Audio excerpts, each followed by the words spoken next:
जब भी सर्दियाँ आती हैं तो अपने साथ लेकर आती हैं बहुत सारी चीज़ें, जैसे कि रंग बिरंगी सुंदर सुंदर सब्जियाँ, और उससे हम बनाते हैं तरह तरह के व्यंजन। तो हाय गाइस, आज मैं आपके साथ शेयर कर रही हूँ गोभी के पराठे की रेसिपी। आलू के पराठे तो आपने बहुत खाए होंगे और गोभी के भी खाए होंगे, लेकिन आज मैं थोड़े डिफरेंट तरीके से बनाऊंगी, या फिर शायद हो सकता है आपने भी बनाया होगा। और इसके साथ मैं बना रही हूँ टमाटर और मेथी की एक इंस्टेंट सी चटनी की रेसिपी, जो कि इसके साथ बहुत ही अच्छा टेस्ट आता है, बहुत ही ज़्यादा मज़ेदार लगता है। तो चलिए अब हम बनाने के प्रोसेस की ओर चलते हैं। तो यहाँ पर मैंने 2 गोभी ली हूँ, क्योंकि मेरे यहाँ गोभी के पराठे या आलू के पराठे, मूली के पराठे सभी को बहुत ज़्यादा अच्छे लगते हैं, तो मैं ज़्यादा क्वांटिटी में ली हुई हूँ, और बहुत ज़्यादा स्टफिंग भी इन्हें चाहिए होते हैं। तो यहाँ पर देखिए मैंने एकदम फ्रेश गोभी लिए हुए हैं, और ये जो ऊपर मैं काला काला दिखा रही थी ना, वो सड़े हुए नहीं थे, बस गोभियों को चोट लग जाती है ना, तो इस कारण हो जाता है। तो अब ना मैं यहाँ पर सारे गोभियों को तोड़ लूँगी और अच्छे से चेक कर लूँगी कि कहीं कोई कीड़े वीड़े तो नहीं है। तो ये देखिए, ये जो है ना, इन्हें चोट लग जाते हैं, मतलब एक दूसरे से बोरे में बंध के आते हैं ना, तो टकरा जाने के कारण थोड़ा थोड़ा काला पड़ गए हैं, ज़्यादा दब जाने के कारण। अब मैं यहाँ सारे गोभियों को काट ली हूँ। इसके बाद मैं इसे क्या कर लूँगी कि धो लूँगी अच्छे से। अब हमारे यहाँ पर गोभी अच्छे से फ्रेश हो गए हैं, धुल गए हैं। और अगर आपके गोभी में कीड़े निकले ना, तो आप क्या करें कि उसे गर्म पानी से धो लें और अच्छे से साफ़ कर लें। इसके बाद मैं यहाँ पर ग्रेट करने लगी हूँ ग्रेटर की हेल्प से, और पहले ही ग्रेट करते हुए मेरे नाखून टूट गया, मतलब नाखून में लग गई। तो इसे सावधानी से करें ताकि आपको चोट उठ ना लगे। और जो छोटे वाले होते हैं ना, महीन वाले, उधर साइड से ही हम ग्रेट करेंगे। जैसे कि एक मोटा और एक बारीक वाला होता है, तो बारीक वाले से हम करेंगे। ये गोभी का डंठल था, जिसको मैंने एकदम छोटे, जो अदरक या फिर चीज़ हम ग्रेट करते हैं या पनीर, उस वाले से ग्रेट करेंगे। डंठल को भी मैं फेंकी नहीं हूँ, इसे मैं यूज़ कर ली हूँ। उससे टेस्ट बहुत अच्छा लगता है, ऐसा नहीं लगेगा कि ख़राब हो गया है। गोभी के पराठे हमारे बहुत अच्छे लगते हैं। और ये जो छोटे छोटे पार्ट बच गए थे ना, जो मुझसे ग्रेट नहीं हो पा रहे थे क्योंकि हाथ में कटने लगते हैं, तो इसे मैंने चॉपर में डालकर 2-3 बार अच्छे से चला दिया, तो ये अच्छे से एकदम बारीक बारीक चॉप हो गए थे। और अगर आप ग्रेट नहीं करना चाहते हैं ना, तो आप चॉपर में ही कर ले, इससे ज़्यादा आसानी पड़ती है। मैं भूल गई थी, तो मैंने ग्रेट कर लिया था। अब हमारे यहाँ पर सारे गोभी अच्छे से कद्दूकस हो गए हैं, तो मैंने इसमें ऐड कर दिया है टेस्ट के अकॉर्डिंग नमक। हम जो नमक ऐड करेंगे यहीं पर करेंगे, बाद में हमें नहीं यूज़ करना है। इसके बाद मैं इसे अच्छे से मिक्स करके 2 मिनट के लिए छोड़ दूँगी, ताकि ये थोड़ा सा जो भी पानी सूखना है, मतलब पानी छोड़ना है, छोड़ दें। तब तक मैं यहाँ पर ना एक प्याज को काट ले रही हूँ। गोभी को मतलब इसे हम ना स्टफिंग को फ्राई करेंगे, तो उसमें यूज़ करने के लिए तो बारीक बारीक ही हम चॉप करेंगे, क्योंकि अगर मोटे मोटे काटेंगे और हम इसे भरेंगे ना, तो फट जाएंगे हमारे पराठे। तो मैं यहाँ पर चाकू में थोड़ा सा धार देने लगी थी, क्योंकि मेरी चाकू थोड़ी मोटी हो गई थी।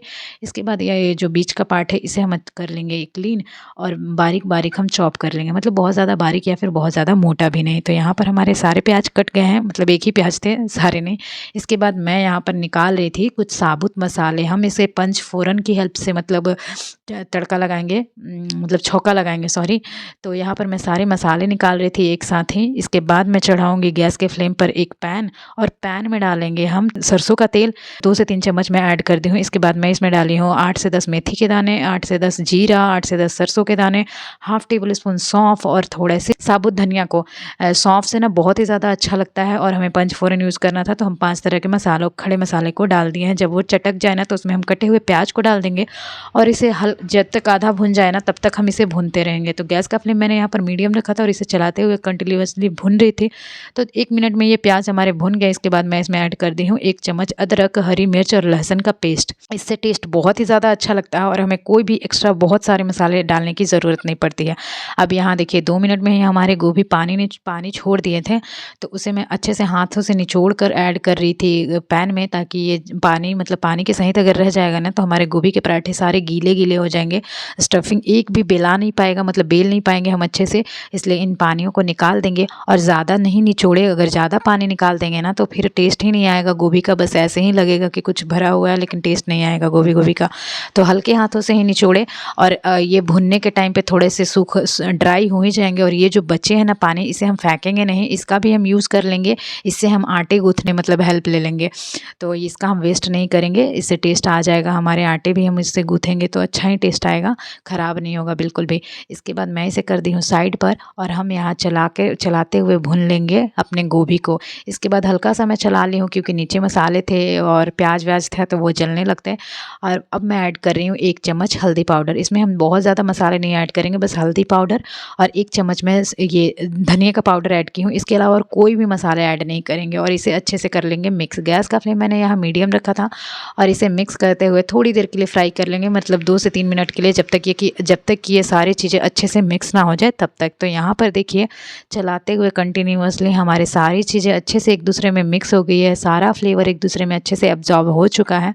तो हमारी स्टफिंग हो गई है रेडी।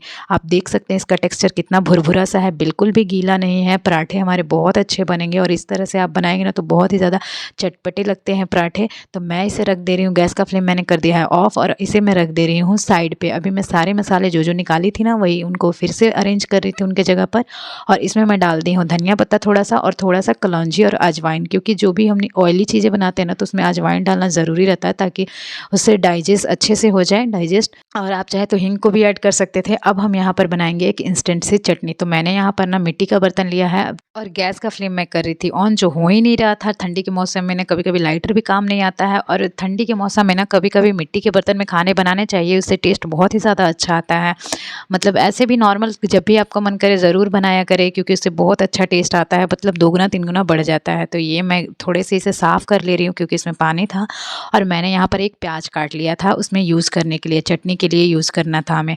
तो उसमें मैं डाली हूँ सरसों का तेल और थोड़े से जीरे को और 2 सूखी मिर्च लाल वाली डालूंगी। इसके बाद जब ये चटक जाए तो इसमें हम कटे हुए प्याज को ऐड कर देंगे और प्याज को हम थोड़ी देर के लिए भून लेंगे। जब तक हमारे प्याज भून रहे हैं ना तब तक मैं यहाँ पर मेथी के साग को अच्छे से धो के और बारीक बारीक चॉप कर लूँगी। तो ये देखिए मैंने 1 मुट्ठी के करीब मेथी का साग लिया है, मतलब आधा बंच होगा ये मेथी।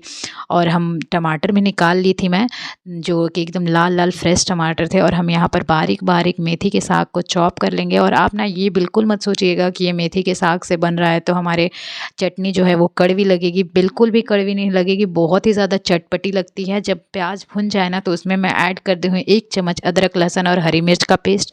ये अदरक लहसुन और हरी मिर्च का पेस्ट ना मैं घर पे ही बनाती हूँ, एक साथ पीस के रख देती हूँ तो 2-3 दिन चल जाता है। इसके बाद मैं इसमें ऐड करती हूँ 1/4 टेबल स्पून हल्दी पाउडर और हाफ टेबल स्पून कश्मीरी लाल मिर्च। इसके बाद इसमें ऐड कर देंगे मेथी के साग को और इसे भी थोड़ी देर के लिए भून लेंगे, जब तक ये श्रिंक होके थोड़ा कम ना हो जाए तब तक के लिए हमें इन्हें भुनना है। जब तक ये भुन रहे हैं ना तब तक मैं यहाँ पर टमाटरों को काट ले रही हूँ। तो ये देखिए मैंने यहाँ पर लाल टमाटर, एकदम रसीले पके हुए टमाटर थे जो कि सर्दियों के मौसम में बहुत ही ज़्यादा मिलते हैं। और यहाँ पर मेरी चाकू बहुत ही मतलब मोटी हो गई थी तो मैं इसे थोड़ी सी धार दे रही थी। इस तरह से ना आप स्लैब के एजेस पे रब कर देंगे ना तो चाकू में धार आ जाती है, तो आराम से एकदम इजीली अब देख सकते हैं कितना फटाफट कटने लगा था। और बीच बीच में मैं मेथी के साग को भी चला रही थी ताकि ये एक ही जगह से मतलब सट के जलने ना लगे। तो यहाँ पर हमारे सारे टमाटर कट चुके हैं, आप देख सकते हैं कितने ज़्यादा पके हुए और रसीले हैं। इसके बाद मैं इसे ऐड कर दी हूँ मेथी वाले साग में और इसे हम ना अच्छे से मिक्स कर लेंगे सारी चीज़ों के साथ। और इसमें ऐड कर देंगे टेस्ट के अकॉर्डिंग नमक, ताकि हमारे टमाटर अच्छे से जल्दी से पक हो जाएँ, गल जाएँ। टमाटर को भून के अगर आप बनाएंगे ना तो इसका टेस्ट बहुत ही ज़्यादा अच्छा आता है, मतलब खट्टापन एकदम अच्छे से आता है। और अगर डायरेक्टली पानी में डाल के उबाल लेना तो वो उसमें उतना खट्टापन नहीं आ पाता है। इसके बाद मैं इसे ढक कर कुक होने के लिए रख दी और यहाँ पर मैं स्लैब को थोड़ा सा क्लीन कर ले रही थी क्योंकि जल्दी जल्दी में थोड़ी गंदगी हो गई थी। इसके बाद यहाँ पर मैं पराठे के लिए आटा लगाने लगी थी, तो मैं आटा अपने अकॉर्डिंग ली थी और उसमें ऐड कर दी थी ये गोभी का जो पानी था ना वो। ये सिंपल आटा है, गेहूँ का सिंपल आटा है, इसमें मैंने कुछ भी ऐड नहीं किया है, ना तेल ना नमक ना अजवाइन, कुछ भी नहीं। मैंने थोड़ा थोड़ा पानी ऐड करके इसका सॉफ्ट सा डो लगा लिया था। तो ये देखिए हमारा डो लग चुका है। अब मैं इसे रख दूंगी थोड़ी देर के लिए रेस्ट पे। हम डो बहुत ज़्यादा हार्ड या फिर बहुत ज़्यादा गीला नहीं लगाएंगे, नॉर्मल लगाएंगे। थोड़ा सा सूखा आटा मैं रख दी थी डस्टिंग के लिए। इसके बाद उसे रख दी साइड में। और ये देखिए हमारे टमाटर अच्छे से गल चुके थे, भुन चुके थे। तो यहाँ हमारी चटनी भी ऑलमोस्ट तैयार हो गई थी। तो अब मैं क्या करूँगी ना, इसे स्पैचुला की हेल्प से अच्छे से मतलब मैश कर लूँगी, थोड़ा मैसे से बना लूँगी ताकि ये एकदम लटपटी सी हो जाए। तो ये हमारी चटनी ऑलमोस्ट तैयार है। अगर आपको ऐसे ही पसंद है तो आप ऐसे भी रख सकते हैं, और लेकिन मुझे थोड़ी मतलब थोड़ी लिक्विडी चाहिए थी, तो मैंने इसमें थोड़ा सा ऐड कर दिया और पानी, और 1 चम्मच मैं ऐड कर दी हूँ शुगर पाउडर, और हाफ़ टेबल स्पून आमचूर पाउडर ऐड की हूँ, और हाफ़ टेबल स्पून कश्मीरी लाल मिर्च और डाली हूँ, क्योंकि ना मुझे कलर अच्छा नहीं लग रहा था, टमाटर का कलर अच्छे से नहीं दिख रहा था, इसलिए मैं इसमें थोड़ा सा कश्मीरी मिर्च और ऐड कर दी। इसके बाद मैंने इसे छोटे वाले बर्नर पर रख दिया, और ये अच्छे जब उबल जाए ना, मतलब उबल ही गए थे, तो मैंने इसमें थोड़ा सा धनिया पत्ता डाल के गैस का फ्लेम कर दी हूँ ऑफ, और इसे ढक कर रख दी हूँ ताकि ये अपना आराम से सेट होते रहे। इसके बाद अब हम चलेंगे मेन प्रोसेस, मतलब कि हमारे पराठे बनाने के प्रोसेस की ओर। तो मैंने तवे को गर्म होने के लिए पहले से रख दिया था। ये तवा थोड़ी लेट से गर्म होता है, इसलिए मैं इसे पहले से रख देती हूँ गर्म होने के लिए। अब हम लेंगे एक पोर्शन आटे का, और उसे ना दोनों हाथ के अंगूठे से बीच में मतलब जगह बनाते जाएंगे। इसके बाद उसमें हम स्टफिंग को भरेंगे। मैंने पहले ही कहा था कि मेरे यहाँ बहुत स्टफिंग खोजते हैं लोग, पराठे चाहे फट जाए, ना फूले, लेकिन उन्हें स्टफिंग एकदम भर भर के चाहिए, मतलब उसका शेप ख़राब हो जाए लेकिन उन्हें स्टफिंग भर भर के चाहिए। तो मैं ये बना रही थी, इसमें बहुत ही ज़्यादा मैं फ़ील कर दी थी, तो ये फटना एकदम निश्चित ही था, क्योंकि एक लिमिट तक ही वो भी सह सकता है पराठा हमारा। इसके बाद मैंने इसमें सूखे आटे को लगाया हल्का सा, और इसे हम थोड़े से हाथों से मैं दबा ली, और उलट पुलट के ना दोनों तरफ से अलट पलट कर हम बेलेंगे। एक बार जैसे कि एक साइड बेलेंगे ना, तो दूसरे साइड फिर पलट के दूसरे साइड से बेलेंगे। ऐसे आप बेलेंगे ना तो आपके पराठे कभी नहीं फटेंगे। इसमें तो मैंने बहुत ज़्यादा स्टफिंग करी थी, तो ये फटता ही फटता, चाहे मैं जैसे भी बेलती। लेकिन अगर आप नॉर्मल स्टफिंग करेंगे या फिर नॉर्मल से थोड़ा अधिक करेंगे ना, तो कभी नहीं फटेगा। एक साइड बेलें, इसके बाद दूसरे साइड पलट के बेलें, तो उस तरह से बहुत अच्छा मिलता है। इसके बाद मैं यहाँ पर दूसरा पराठा भर रही थी, उसी तरह से सेम दोनों अंगूठे की हेल्प से बीच में गड्ढा बनाएंगे और इसमें स्टफिंग भरेंगे। और ये देखिए, इसमें मैं नॉर्मल स्टफिंग भर रही हूँ, मतलब इतना भी नॉर्मल ही हमारे यहाँ कहलाता है। और इसके बाद वो जो हमने पहला पराठा भरा था वो एक साइड से सिक चुका था, तो मैंने उसे कर दिया है फ्लिप, और ये मेरा दूसरा पराठा फील हो रहा था। तो ये मेरी दूसरी गोभी की पराठे बनने के लिए रेडी हो चुकी थी। इसे भी मैंने हाथों से थोड़ा थोड़ा दबा लिया है, और मैं उसे चेक कर रही थी कि कहीं सिका है या नहीं। और इसे भी मैं सेम उसी तरीके से बेलूंगी, एक तरफ बेल के वापस से पलट दूंगी, फिर दूसरी साइड से बेलूंगी। इस तरह से कभी नहीं फटते हैं। ये देखिए, इसमें मैंने नॉर्मल स्टफिंग करी थी, मतलब नॉर्मल से थोड़ा अधिक ही था, लेकिन मेरे घर में ना ये सबको बहुत कम लगने वाला है। तो ये देखिए यहाँ पर, इसके बाद जब ये हमारे पराठे सीख गए थे, तो मैंने इसमें लगा लिया था थोड़ा सा तेल। आप चाहे तो बटर, घी कुछ भी लगा सकते हैं, तेल, या फिर प्लेन भी खा सकते हैं बिना कुछ लगाए। तो ये देखिए, ये फट गए थे ना, तो अच्छे से मतलब फूल नहीं पाए थे। फूले थे, लेकिन जहाँ जहाँ से फटे थे वहाँ वहाँ से नहीं फूले थे, जहाँ जहाँ आटे थे वहाँ वहाँ से फूल गए थे। तो ये देखिए, ये हमारा लेकिन करारा क्रिस्पी, मतलब बहुत ही ज़्यादा अच्छा कलर आया था, और बहुत ही ज़्यादा टेस्टी भी लग रहे थे। इसके बाद मैं दूसरे पराठे को ऐड कर दी हूँ, और जब वो एक साइड से सिक गया तो मैंने उसे फ्लिप कर दिया है, और दूसरे साइड से भी अच्छे से सिक गए थे, तो फिर से मैंने इसमें ऑयल लगा लिया है। और अब हम इसे दोनों तरफ से अलट पलट के एकदम ब्राउन होने तक और क्रिस्पी होने तक कर लेंगे, सेक लेंगे। तो ये देखिए, ये फटे नहीं थे ना, तो ये अच्छे से फूल जाएंगे, एकदम गुब्बारे की तरह फूले हुए रहेंगे। देखिएगा कितना अच्छा फूला हुआ है। तो आप देख सकते हैं कि कितने बढ़िया से हमारे ये वाले पराठे फूल गए हैं, क्योंकि इसमें मैंने स्टफिंग नॉर्मल भरी थी, मतलब नॉर्मल से थोड़ा ज़्यादा ही था। और ये भी हमारे सिक गए पराठे। तो ये मैं तीसरा डाल रही हूँ। तवे पे थोड़ा सा तेल था, तो मैं बचा के डाल रही थी, वरना अचानक से ना एकदम मुंह पे पड़ जाता है और मुंह जल जाते हैं। तो मैंने इसे पलट फ्लिप कर दिया है, और इसे भी हम उलट पुलट के दोनों तरफ से सेक लेंगे। तो हमारे चटपटे गोभी के पराठे तैयार हैं। और यहाँ पर मेरे ये जो भैया थे ना, वो मांग रहे थे विंडो से कि एक पास ऑन करो तो मैं उन्हें पास कर रही थी। तो 3 ही पराठे मैंने अभी बनाए थे, और ये देखिए हमारी चटनी कितनी ज़्यादा मतलब सेट हो चुकी है, अभी भी गरम गरम ही है। तो मैंने इसे पलट लिया है दूसरे बाउल में, और मैंने इसे पराठे को सर्व किया है एकदम गाढ़ी वाली दही और टमाटर, मेथी की चटनी और गोभी के पराठे हमारे बिल्कुल तैयार है, विंटर स्पेशल। ठंडे का मौसम का मज़ा ही कुछ और रहता है, क्योंकि खाने के इतने सारे ऑप्शन होते हैं। और ये देखिए, स्टफिंग कितनी अच्छे से भरी हुई है, एकदम एक किनारे तक गोभी के, मतलब जो पराठे हैं उनके किनारे तक, कोने कोने तक भरा हुआ है। ऐसा नहीं है कि कोने में एकदम सादी सादी सी लग रही है। तो वीडियो अगर अच्छी लगी हो तो please do like and subscribe. मिलते हैं नेक्स्ट वीडियो में, तब तक के लिए